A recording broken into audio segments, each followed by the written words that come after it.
I take refuge in the Buddha. I take refuge in the Buddha. I take refuge in the Dharma. I take refuge in the Dharma. I take refuge in the Sangha. I take refuge in the Sangha. Keeping the palms joined.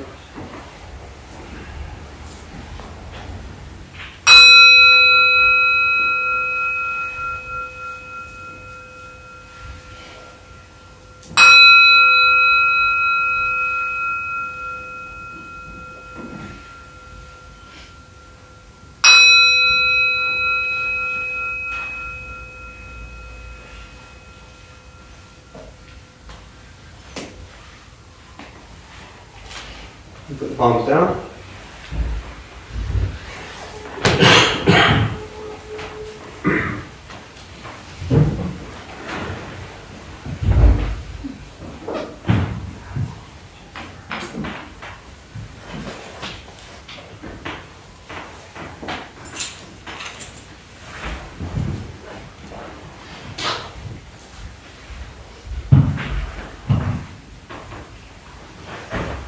All right. I almost said good morning, everyone. Good morning, everyone. For those of you who just woke up. Anyone just wake up? I wish I just woke up. So good evening, everyone.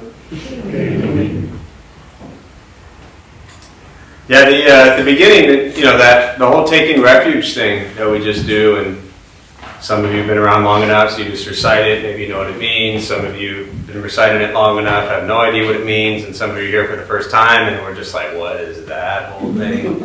Somewhere in between. But I think, for me, not even looking at, what we call the triple gem, the Buddha, the Dharma, the Sangha, but just before you even get to that part, this idea of taking refuge, I think is really important for people to explore in their own lives.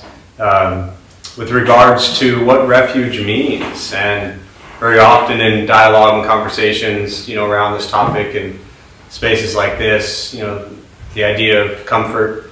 Well, let me just ask you: when you hear the word refuge, what does that mean to you?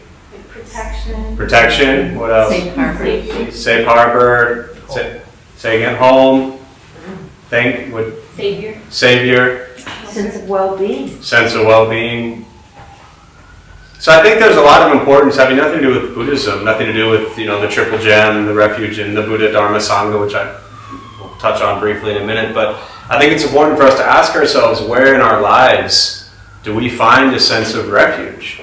Where do we feel safety? Where do we feel comfort? Where do we feel protection? Where do we feel these things in our lives? What places? What people? What aspects? What jobs?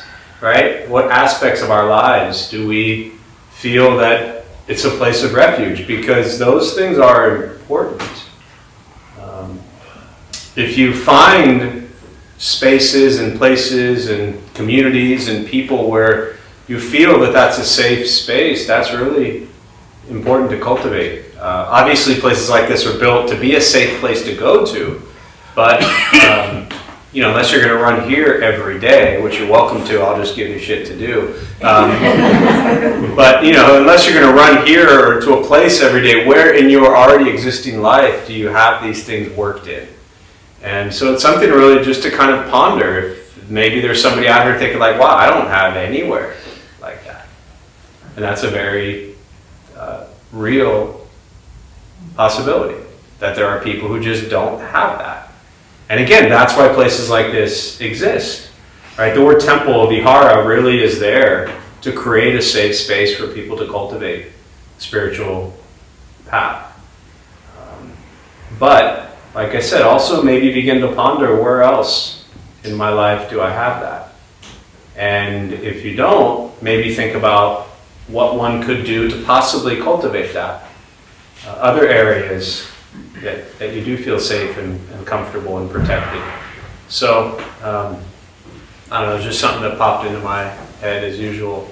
But for those who are joining virtually, welcome, glad you're here, thanks for showing up. Feel free to say hello and chime in. We'll start with a meditation practice for those who are maybe here for the first time or sitting for the first time. Things to tell you before we begin, nothing's going to happen to you. You're not going to float away. Not going to have any mystical, magical experiences. All right? The mind that races all day long is not going to shut off. Don't judge your practice, meaning don't ask yourself, is it working or not working? Are you doing it right or wrong? We're just going to sit, we're going to breathe. You'll hear sounds inside, sounds outside. This is life. Life is filled with chaos, and this practice is not escaping from anything, but learning to be with the chaos. You're not going to shut off your mind. You won't think nothing. You're not going to go blank. You're going to sit there and think probably just as much, if not more, than you always do. I'll say something periodically to either wake you up because you've fallen asleep, or remind you that you're lost in thought and just bring you back to present moment. So posture, you want to be comfortable. If you are on a cushion, often it helps slide into the front third, pushing stomach forward, allows the back to straighten. Same thing if you're in a bench or chair, however you're seated. Also just trying to sit up straight, relaxing the shoulders. Hands are on the knees or lap, whatever's comfortable. I will guide us as we begin, and we'll settle into a little bit of silence. Most important, do not expect anything. We're just going to sit and breathe.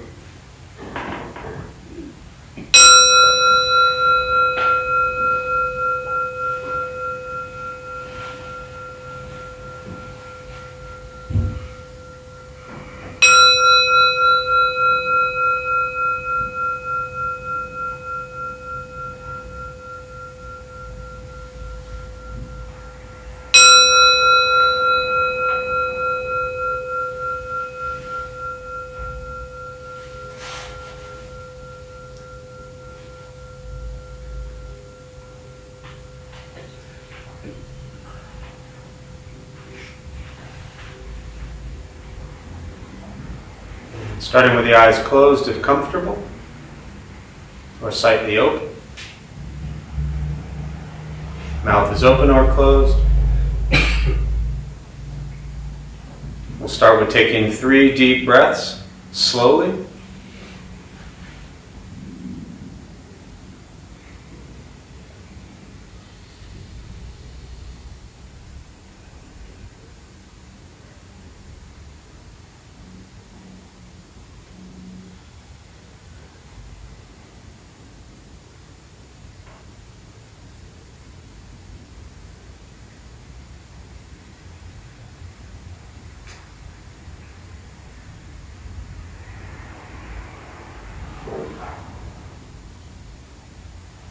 And eventually, settle into a natural rhythm of the breath.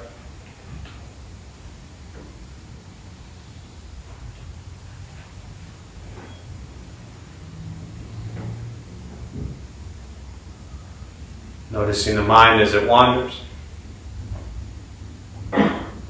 jumping from thought to thought.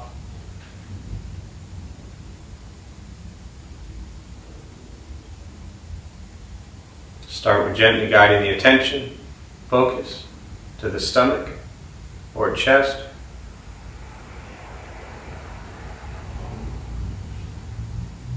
Breathing in, feel them rise. Breathing out, they fall.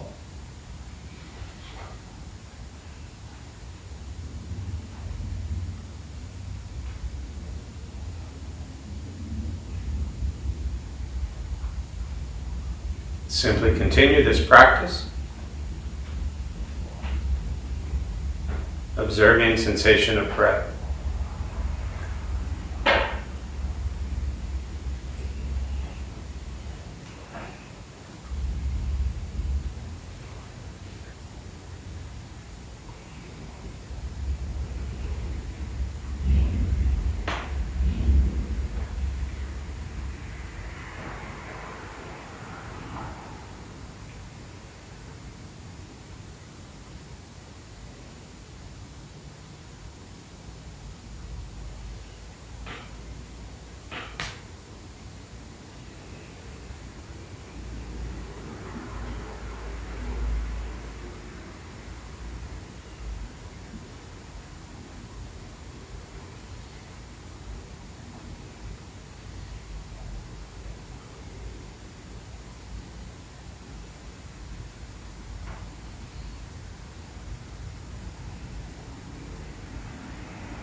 As the mind wanders, lost in thought, recognize it.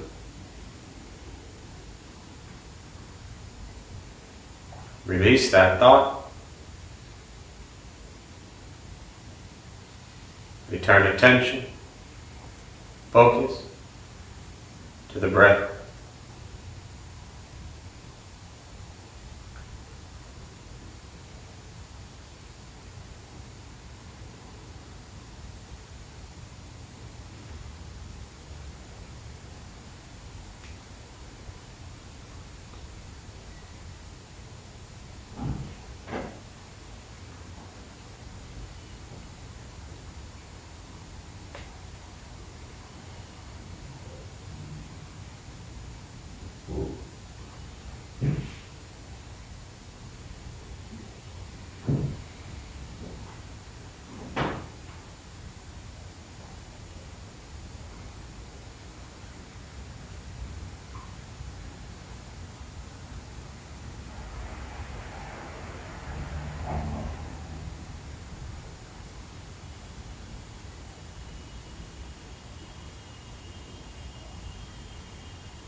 Breathing in, follow breath in.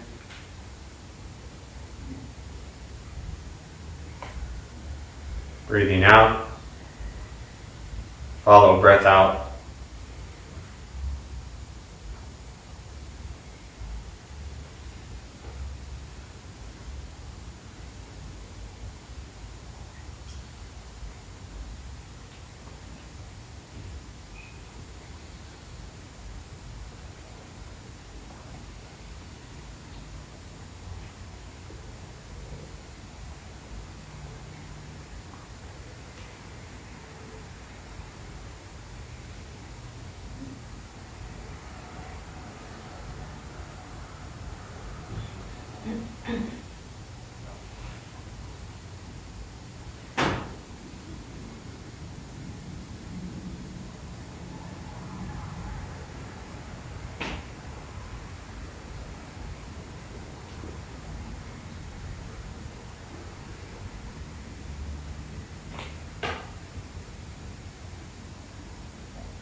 Keeping the mind alert,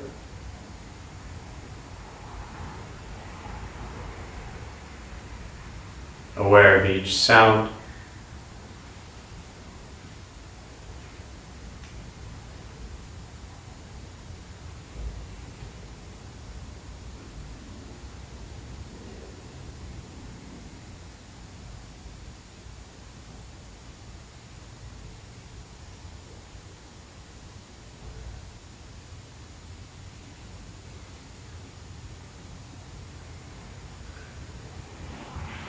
Each thought.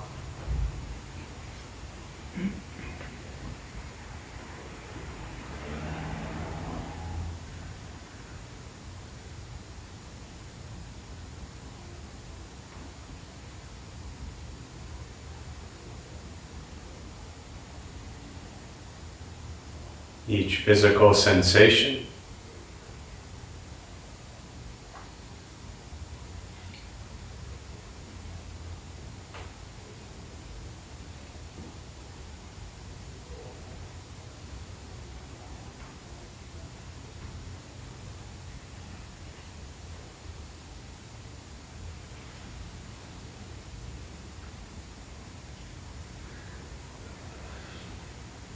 Yet concerned with nothing but sitting,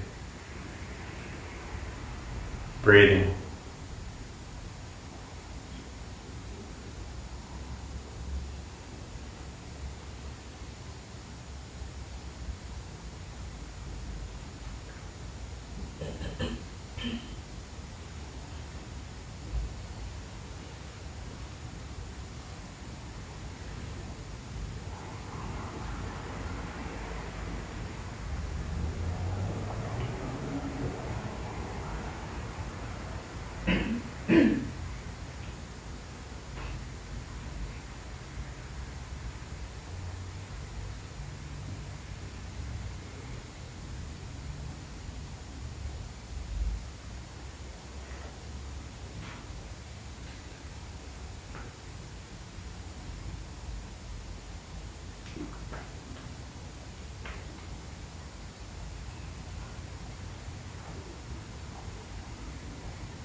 And with the body still,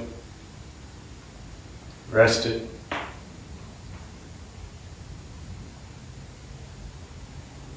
and the speech quiet, aware of all sounds,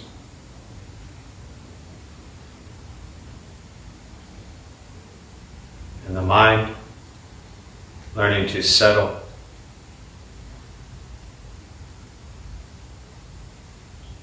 Know what it's like to just sit and breathe.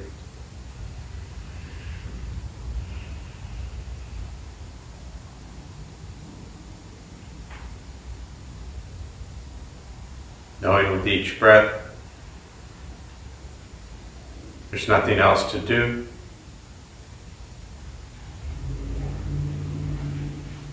Nowhere else to go.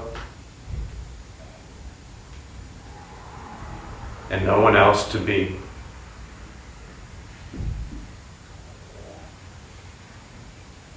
Everything beautiful, exactly as it is. Sitting, breathing.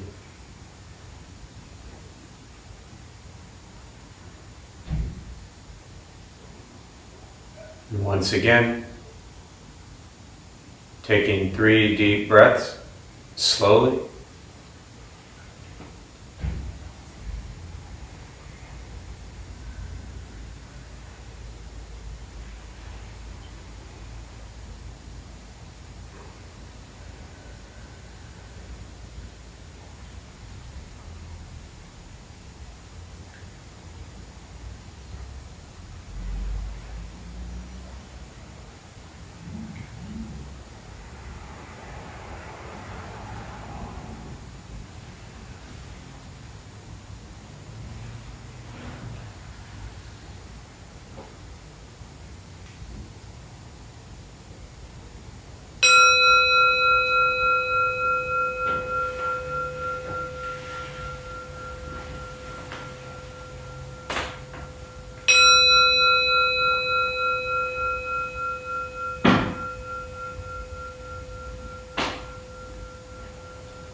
And as you slowly open the eyes,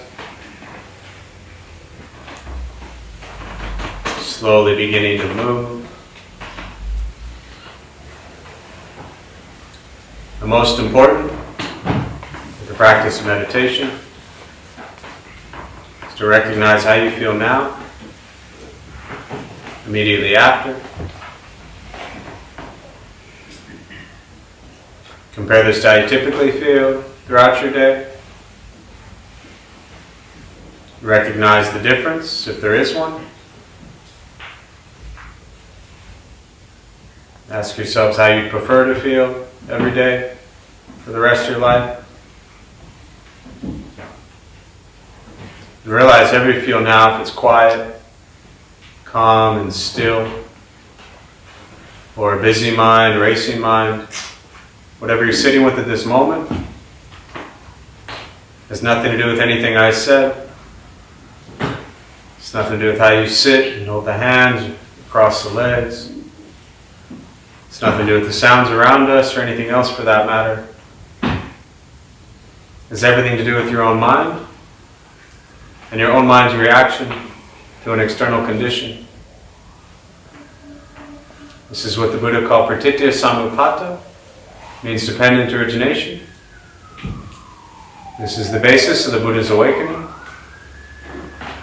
The word Buddha simply means awakened. He was a human being, no different than any one of us. He began to understand why he suffered, why he got angry, sad, depressed, stressed, anxious. He began to understand the causal relationship of all phenomena.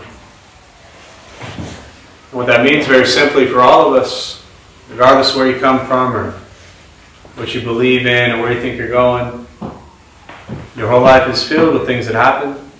You react. More stuff happens. More reactions. That's it.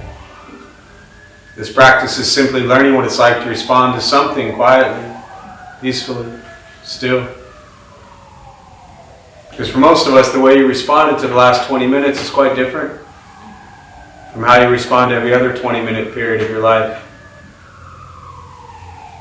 And so all we're working on is closing the gap to where the way you feel now is closer to how you feel always. Just as driven, motivated, productive, successful, whatever that means to you in your respective lives. But with a mind that's steady, clear, focused, distracted by nothing, disturbed by no one. This practice is not easy, not necessarily fun. It's not an escape, as often people think it is. If your life is a crazy, hectic, stressed out mess, meditation is not going to fix that. It helps you become aware of why your life is a crazy, hectic, stressed out mess so that you can then make changes in your life. This is direct perception into the present moment. And the present moment is filled with chaos, conflict, difficulty, challenges, struggles. And this practice is learning to be with life as it arises. Meditation is free. Buddhist practice is free. It's just sitting, breathing, learning to be kind to yourself and everybody else you encounter every moment of your life. And that's why it's so simple, because you just have to roam around and be nice to each other. Which, looking out at this crowd, I'm sure that's pretty easy for you all to do. And everyone in here is nice to everybody all day long, right? Liars. Once we stop trying to change, fix, control, manipulate everybody around us, and we work on changing our mind and our reaction to the world around us, life gets simpler. But like I said, it's a practice. It's not a 6-week course. It's not something you get a certificate for and all of a sudden you're a classified Buddhist. It's just a practice. Every day becoming aware of what you think, what you say, and what you do. This is what the Buddha called karma, action. Body, speech, mind, what we think, what we say, and what we do. This is the essence of this practice. Absolute, complete understanding and awareness of the intention behind all of your thoughts, all of your words, and all of your actions. And that practice never changes. It's never more than that. It's never more complicated than that. It's never more simple than that. It's never more advanced than that. It is absolute awareness of an intention behind every thought, every word, and every action. And be mindful of those aspects of your life as they occur. Because that is your entire life. Your entire life is filled with what you think, what you say, and what you physically do. That's it. So, with that, for me, I really always just prefer to respond to questions. Meditation, Buddhist practice, anything you're sitting with. And to our millions of YouTube followers, thanks for joining. Feel free to, if you have any questions or anything, to put them on the chat box there. Say hello as you are. And I'll do my best to respond there as well. So I'll use the rest of our brief time this evening, and I'll just respond to questions.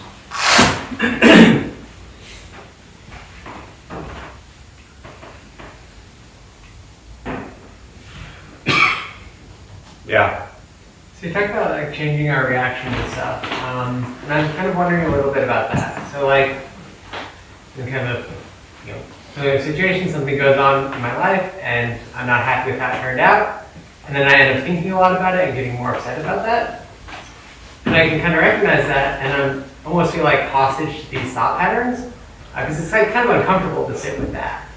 What was that? You almost feel what about the thought Like patterns? it's kind of like held hostage. Like I don't want to be like thinking about this thing that I can't change and getting upset about it and having it ruin like the current day. Yeah. But it's hard to change those thought patterns because that's what I'm doing. What'd you have for lunch today?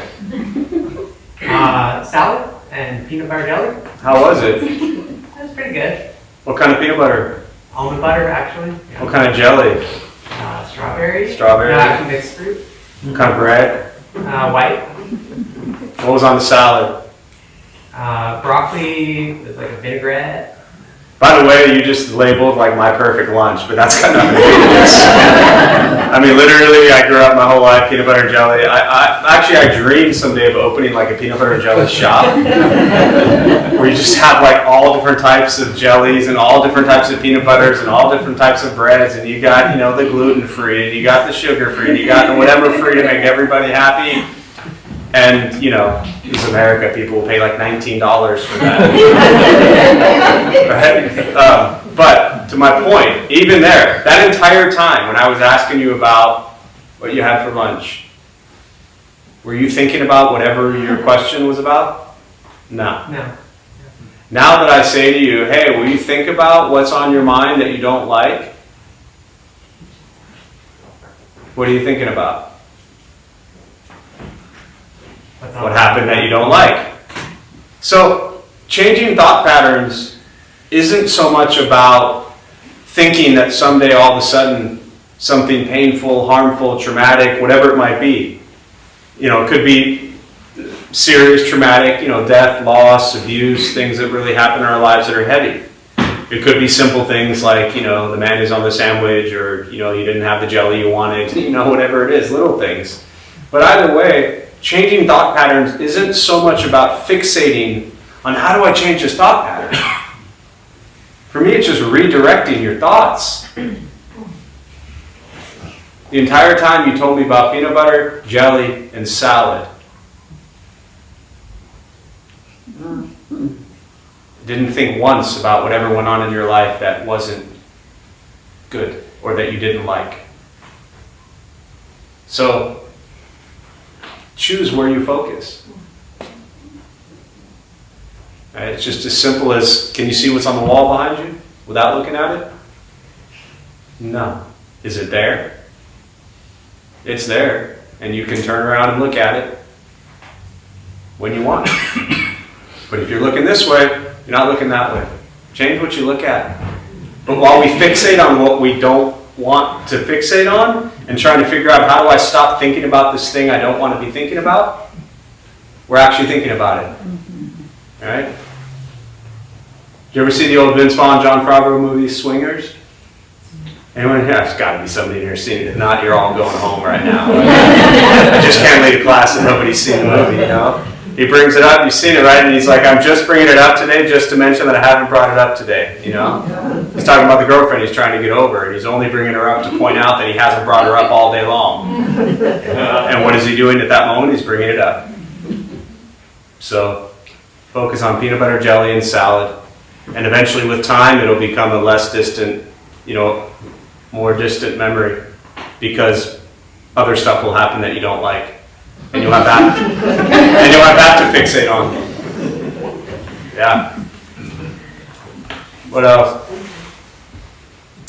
There's a question here. Let me read it first. Well,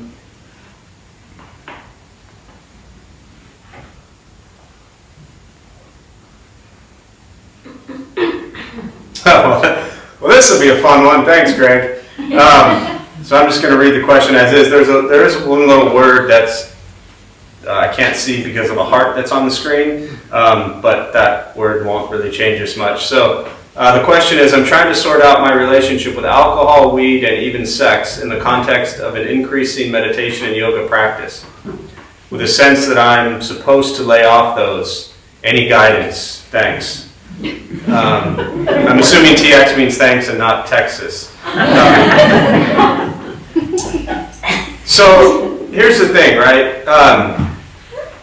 When you look at the Buddhist teachings around precepts, I'm going to start with this. Buddhist teachings around precepts, right? The first five, the monks and nuns at anywhere from 227 to 311 precepts. Precepts, I don't look at them as rules, I look at them as traffic lights, right? The red light is there, the yellow light is there. We don't have to stop at them. I'm just going to fly through this because you're virtual, it'll be easier. But we don't have to stop at these red lights. We don't have to stop at the yellow lights. We can run them all. Maybe we get there quicker. Maybe we crash. Maybe, you know, we get a ticket. They're there as warning signs to keep us safe. You're fully welcome to run any red light you'd like, and then you see what ends up from doing that. But they're warning signs. They're there to caution us, to ideally keep us safe. So I look at precepts the same thing. The very first five, to refrain from, which in essence is your question. You nailed all three of them in the five, right? Well, maybe not, but to refrain from lying, refrain from killing, or harming actually, refrain from stealing, refrain from sexual misconduct, and refrain from intoxicants. Anything that alters the state of mind. So, for the most part, you didn't say misconduct, but, you know, outside of it being in a loving, committed relationship, and, you know, we don't have all night to debate that right now, but back to the question, the precepts are to protect us. So when we do things, right, as a guy who grew up drinking a lot, smoking a lot, I've done just about everything out there, right, you know, you could sit and have a beer. Maybe not the end of the world, right? Probably not going to do too many stupid things from having a beer. I don't know about you, but if I had 12, I really wasn't doing smart things, right? The drugs, why do you use them, right? When I introduce this with the college group, it's so much fun to talk about, you know, lying, killing, stealing, sexual misconduct, and intoxicants with college students, because that's their entire life for 4 years, for many of them. So think about these things in relationship to your question, which is yoga and meditation. So you're cultivating to you, and knowing you a bit, a very serious, genuine spiritual practice that is bringing health and healing and happiness to your life. And then you're looking at, well, how do I balance that with alcohol, drugs, and sex? Now, I don't suggest you look at these three things as them being wrong. There's not necessarily inherently anything wrong with them, right? But the question is, why do you do it? What is the intention behind it? Could you stop? Are you addicted to them? What would happen if you didn't have them in your life? So my question to you really is, try, one, sitting in meditation for a period of time, and then when you're done with meditation, ask yourself honestly, why? Why am I turning to alcohol? Why am I turning to weed or intoxicants? Why am I turning to sex? What are the reasons you're turning to those three things? What is the intention behind them? Is it filled with needing to escape? Is it filled with you can't handle the anxieties, you can't handle the depression? Is it needing to feel like you fit in, you need to get along with people, you want to, just physically feel good? Like, what is going on there? And I think that's really, the way you ask, again, it's only written, so I don't know, but very often when this question or any questions around this come up, people almost frame it as if those things are bad and wrong. And that's not a healthy approach. If you have an addiction, then it's probably not good, right, for you. But the thing in and of itself, I remember years ago, somebody at the monastery, somebody asked the master a question. There was a group that came in, and they said that in their culture for business, they were coming in from Japan, this was in Taiwan, and they said in their culture for business, when they close a deal at a meeting, you know, they're out celebrating, they would cheers and have a drink. And that if they don't cheers and have a drink, then it's considered disrespectful. And they had just done it was a 5 precept ceremony where you vow to not do these things. So what the master said was, hold the glass up, cheers, take a sip, and put it down, and be done. You don't need to pick it up 17 more times and say you're doing it because of the business deal. So look at the intention behind these things. And ultimately, precepts or no precepts, one, the fact that you're asking this question is beautiful. Because it means, to me at least, that on your meditation, yoga journey, you're starting to question things in your day-to-day life that maybe you weren't questioning before. And I also encourage you to not necessarily listen to what I'm saying, but continue your meditation, continue your yoga practice 3 months from now, 6 months from now, a year from now. These questions are going to continue to unravel and almost answer themselves.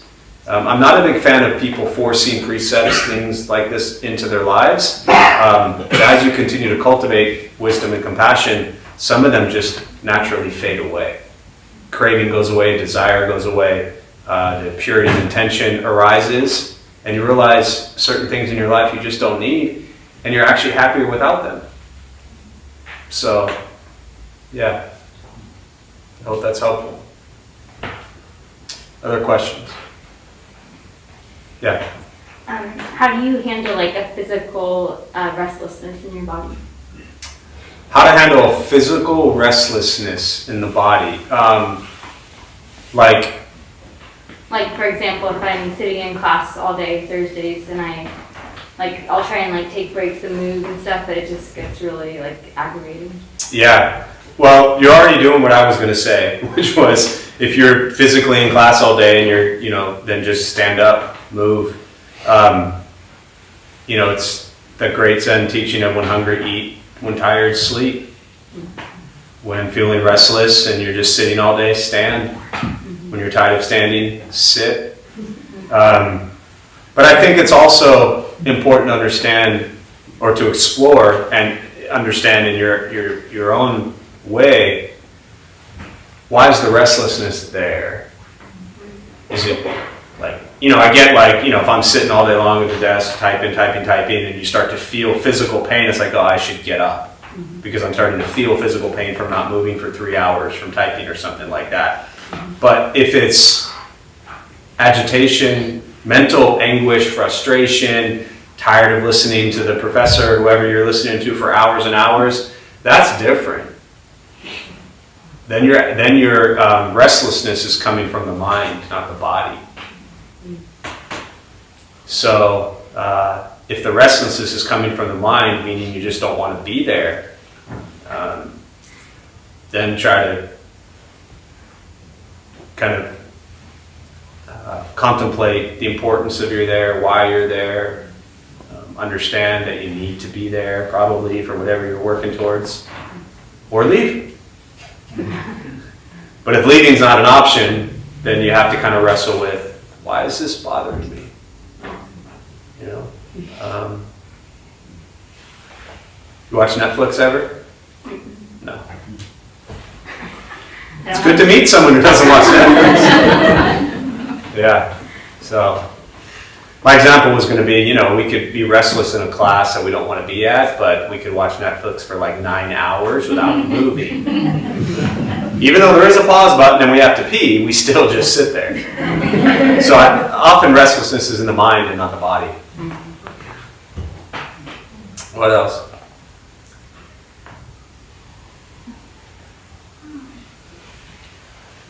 Yeah. Why after the meditation you say that you should be aware of how you feel differently than earlier and that that's the most important thing? I have trouble with that's the most important thing. Why?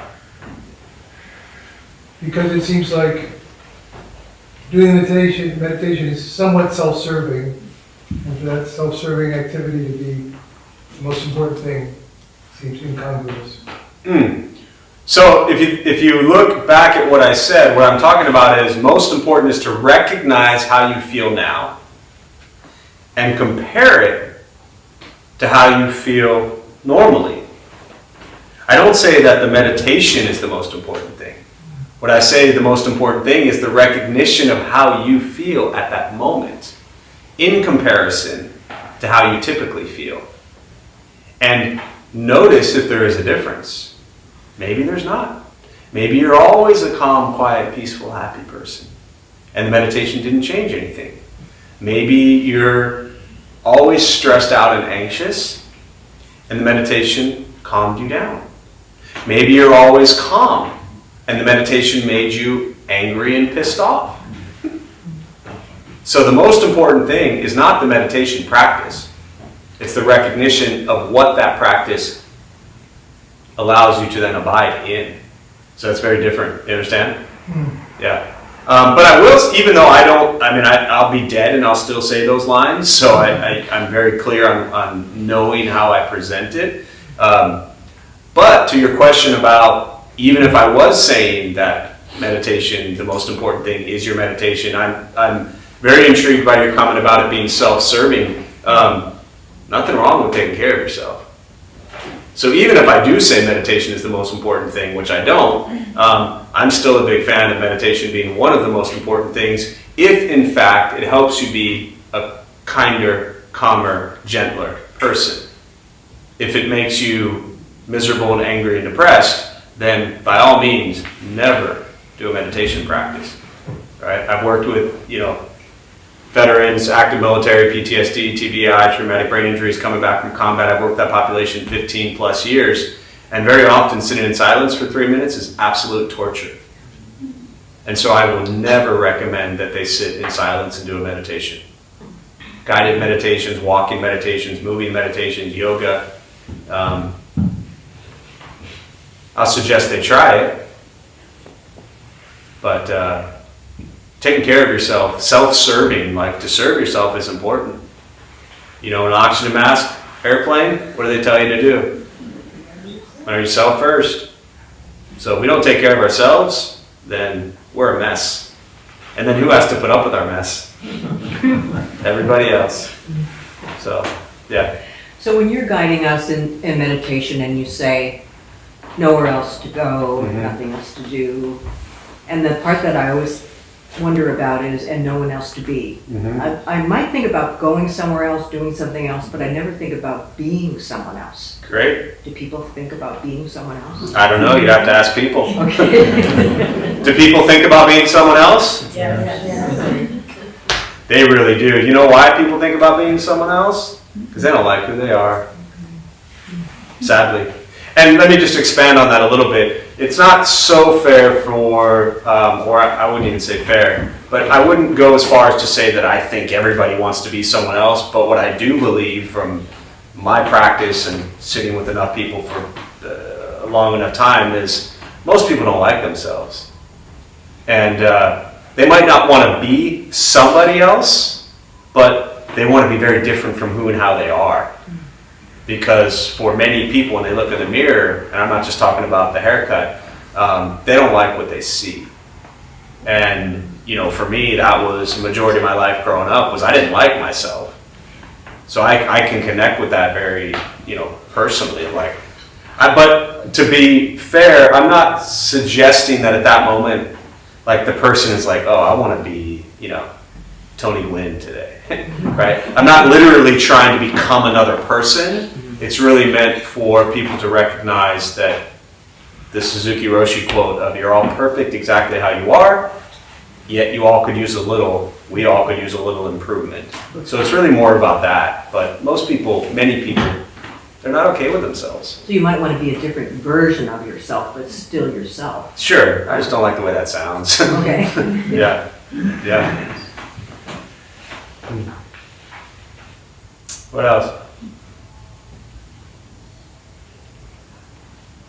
And the last thing I'll say on that is the general idea with all of that, with nothing else to do, nowhere else to go, no one else to be,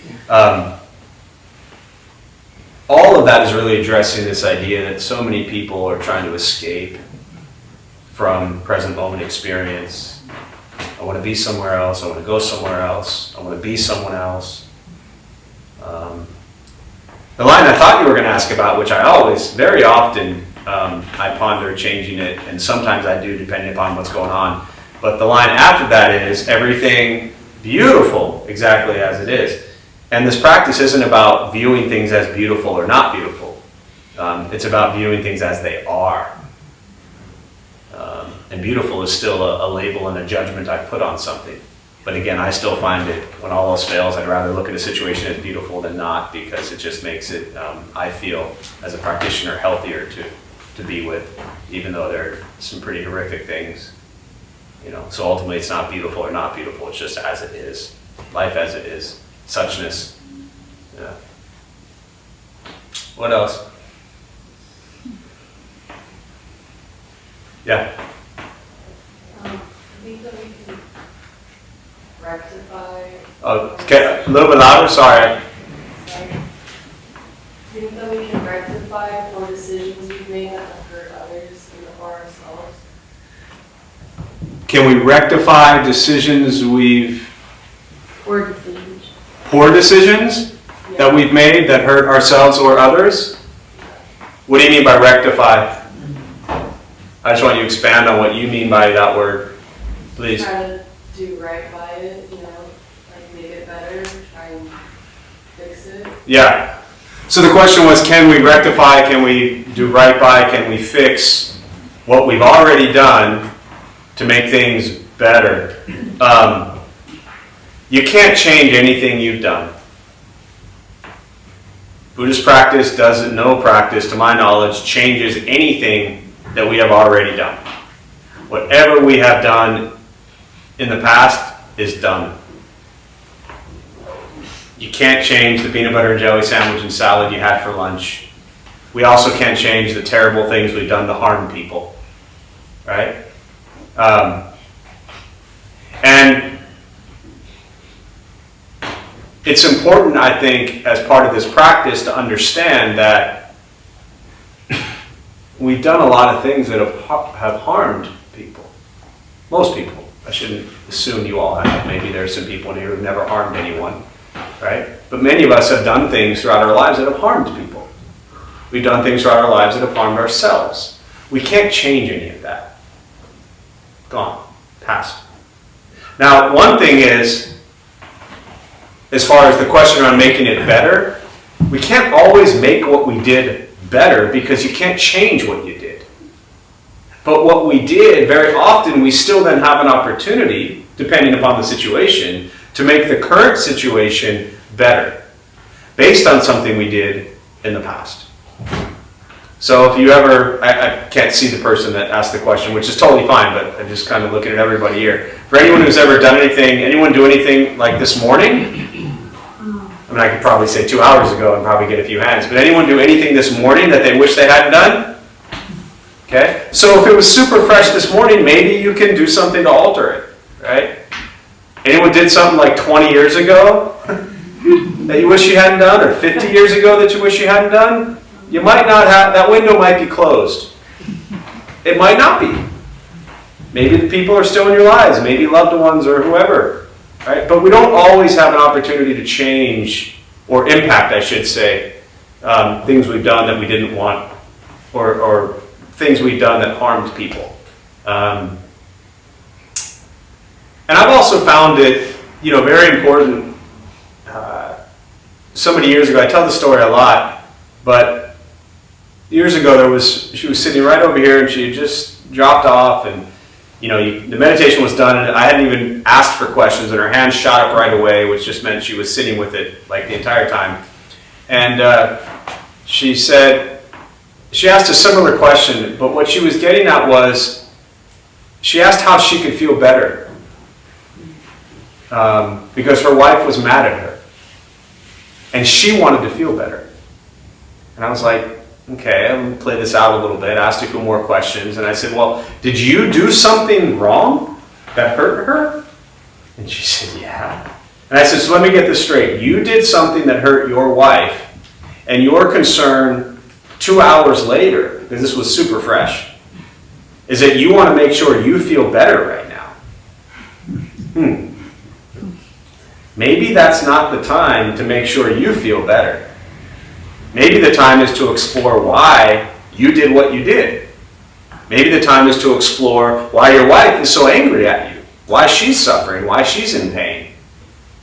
So I bring this up because sometimes, God knows I've done enough things wrong that have harmed enough people. You got to sit with that. I'm not suggesting for 40 years. But when we do things that harm people, I think part of this, practice is being very genuine, authentic, and real with I screwed up. And not just immediately looking to fix things. But kind of owning what we did and understanding it. If we're just so quickly trying to fix things and change things and feel better from it, what have we even learned from what we just did that hurt somebody? So I think that's important. But if you can make it better, no answer I give you is going to make the future better. If you did something that hurt somebody recently and you can do things now, maybe apologize, maybe stop doing what you just did, maybe ask how they feel. How did what I do, how do you feel about that? And genuinely apologize. And genuinely, sincerely say, I'm going to not do that again. But not suggesting you are asking that way, but I don't suggest we just kind of dismiss it and be like, I screwed up. Sorry, folks. Deal with it. Not healthy for anyone. Also, recognize, own it, and forgive yourself. 100%. Yeah, thank you for adding that part. Yeah, forgiving ourselves is critical. For me, that's been a huge part of my journey, is having to forgive myself for all the stuff I've done. But I just caution the quickness we go to forgive ourselves, because it's almost like, sorry, I forgive myself, but I haven't even sat with it yet, almost as if we kind of just sweep it under the rug. But yeah, forgiveness to self is, especially for things that happened so long ago. We can't change what you did when you were 13. And, they're over it. They got over it a month later, if that. But there you are 40 years later, still angry. So, yeah, what else? Yeah. How do you go through the process of forgiving yourself?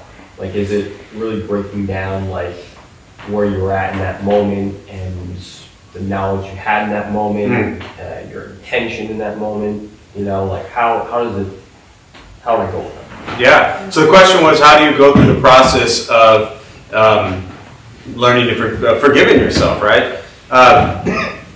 So what I was always taught was, when we do things, and then I'll kind of tie this back to self, right? Forgiveness of self. But when we do things that require forgiveness, is to recognize three things, because they apply both ways here. But for the moment, recognizing that, hey, maybe I did something to Sean that hurt Sean, right? And maybe it was last week. So let's just say it's still fresh and real, and I want you to forgive me. So I would go to you and I would say, hey, Sean, I'm really sorry for what I did, right? I would genuinely, sincerely apologize to you, right?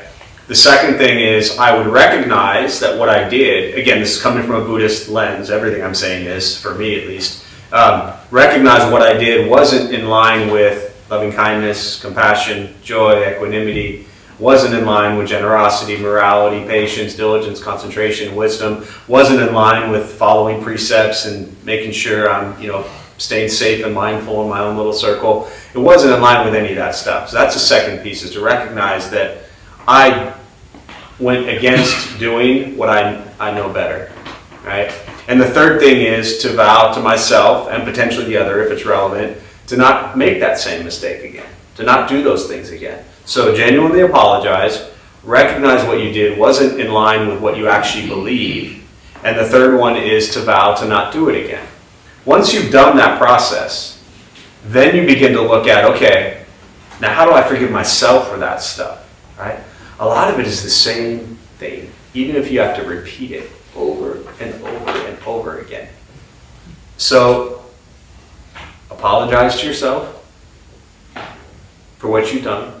Let's just say you did something yesterday that was stupid. Just a guess, right? I wish you could see his smirk. And the same line of questioning that's been going on for a year. So this is great though, right? So let's just assume for, hypothetically what you did yesterday was not so wise. Apologize to him. Like, I'm sorry for doing that. Like, I really am sorry to myself. Second, recognize that all the stuff you're learning, studying, practicing, trying to bring into your life, I'll add this. Be proud of yourself that you have an awareness that these things that you're actually doing and you're apologizing to yourself for, you want to stop. Or you wouldn't be sitting here right now so diligently over the last year or whatever. You wouldn't be asking this question. This is important to you. And you want to stop. And the third one is you're going to vow to stop. Okay? That's the how. Now, tomorrow rolls around. And you do the same damn thing. You're going to repeat that process. I'm sorry for what I did. It wasn't in line with what I'm trying to be, how I'm trying to be, what I'm trying to do. And I'm going to vow to not do it again. And you may wake up the next day and do the same thing again. And you just keep doing that process. You keep showing up for yourself. You keep learning. You keep practicing. And one day, it'll happen. But not because another Dharma talk or another book, you know what I mean? It'll just happen. Maybe like, wow, that was weird. So does that make sense? Yeah. Yeah. And then it does, like everything you've learned, it requires patience. Being patient with yourself, patient with this practice, right? If we've been doing harmful things to self and others for 30 years or whatever, it takes more than 6 months to kind of goes back to the question about, kind of changing our focus on things that, how do we stop thinking about something over and over and over again? If we've been doing something or thinking about something for years and years and years, it's really hard to just boom, and pivot from that. But it's also very easy. If you can't do it, don't beat yourself up over it. Because then you just feel shame and remorse and guilt, and then you're like, oh, I'm just a terrible person. And then you hate yourself again, and then you just repeat that vicious cycle. So, like I said, I know it all too well. And then one day, boom, the anger is just gone. But not because you tried to make it go away. You got to love yourself, be patient with yourself, and stop beating yourself up. Stop beating yourself up over doing stupid things. Just recognize you're doing stupid things. Yeah. So, anything else? We'll do one more before we stop.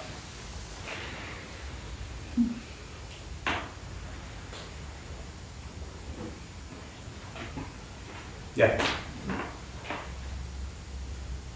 It's not a very clear question, but I'm thinking about taking refuge, as we mentioned in the beginning. And I found it very comforting and peaceful to, while meditating, maybe sensing my inner world more, so taking refuge in my body. And I'm open and curious to hear what might there be, in Buddhist practice and philosophy to say around inside refuge, outside refuge, or is that distinction just something my mind is creating? Sure.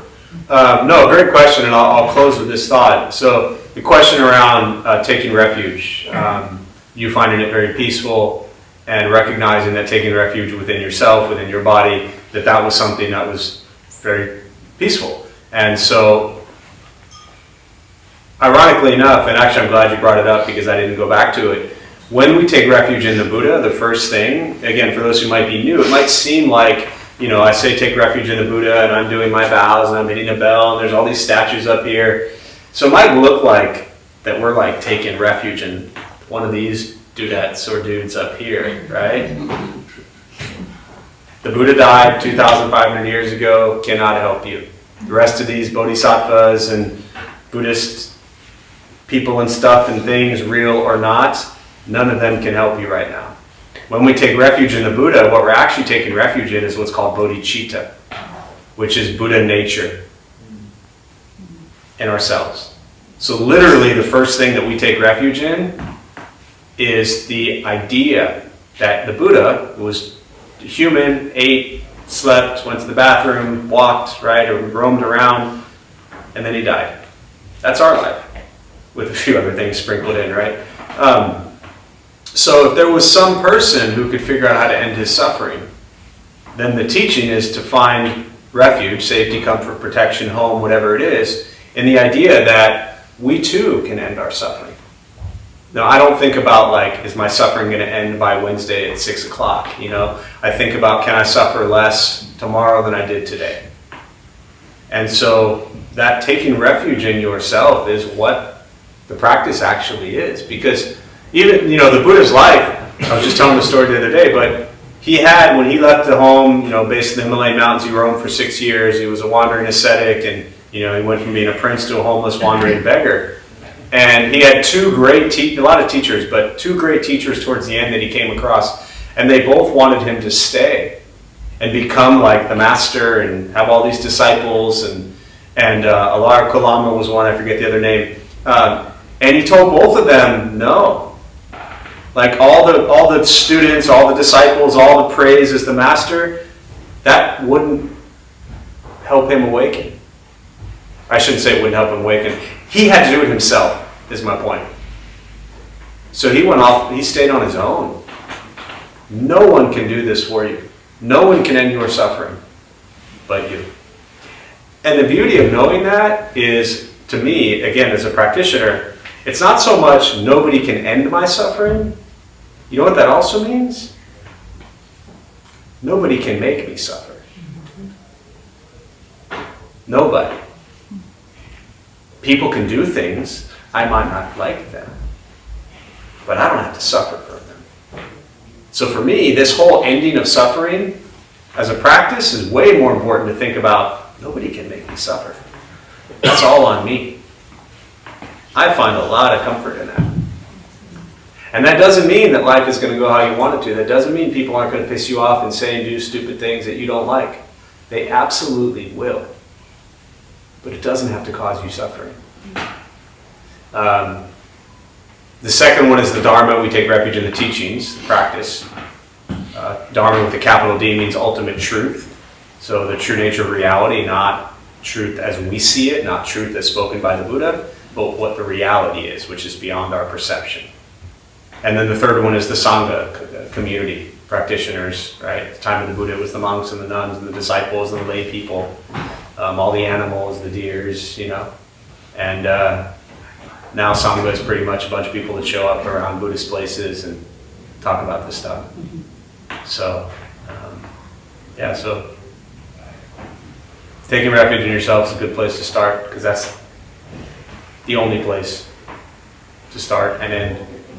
Yeah. So we'll close on that. We'll join palms. May the benefit of this practice be shared with all beings in all directions. May all beings be at peace. May all be free from suffering. May any merit gained from this practice be transferred to those who need it most.